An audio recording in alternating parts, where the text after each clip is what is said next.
அண்ணா பல்கலை மாணவி பாலியல் வன்கொடுமை செய்யப்பட்ட சம்பவத்தில் தொழில்நுட்ப கோளாறால் தான் எஃப்ஐஆர் வெளியானதாக சென்னை காவல் ஆணையர் அருண் தெரிவித்துள்ளார். இது தொடர்பாக சென்னையில் செய்தியாளர்களை சந்தித்த அவர், பாதிக்கப்பட்டவர் என்ன சொல்கிறாரோ அதனை அப்படியே எஃப்ஐஆரில் பதிவு செய்ய வேண்டும்.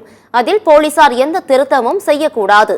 போக்சோ பெண்களுக்கு எதிரான குற்றங்களில் எஃப்ஐஆர் காவல்துறை இணையதளத்தில் தானாகவே லாக் ஆகிதான் இருக்கும். ஆனால் ஐபிசியில் இருந்து புதிய சட்டங்களான பிஎன்எஸ்க்கு மாற்றப்பட்டதால் சில தொழில்நுட்ப கோளாறு காரணமாக இந்த எஃப்ஐஆர் லாக் ஆவதில் சற்று தாமதம் ஆகியுள்ளது என தெரிவித்தார். ஐபிசியிலிருந்து பிஎன்எஸ் மாறும் பொழுது சில டெக்னிக்கல் கிளிஜினால இந்த எஃப்ஐஆர் லாக் ஆவது தாமதமாயிருக்கு. அந்த தாமதமான டைமில் ஒரு சிலர் பார்த்துருக்குறாங்க, அதை பதிவிறக்கம் செஞ்சுருக்கிறாங்க. அவங்க வழியாக லீக் ஆகிருக்கலாம். ஒன்று. இரண்டாவது, எந்த எஃப்ஐஆரை போட்டாலும் கம்ப்ளைண்ட் இருக்கிறாங்களே அவங்களுக்கு ஒரு காப்பி கொடுக்கணும். அது மேண்டேட்ரி. அதுபடி நாம் விக்டிம்க்கு ஒரு காப்பி கொடுத்தோம். இந்த ரெண்டு வகையில் தான் எஃப்ஐஆர் லீக் பண்ணக்கூடாது. பண்ணுறது சட்டப்படி குற்றம்.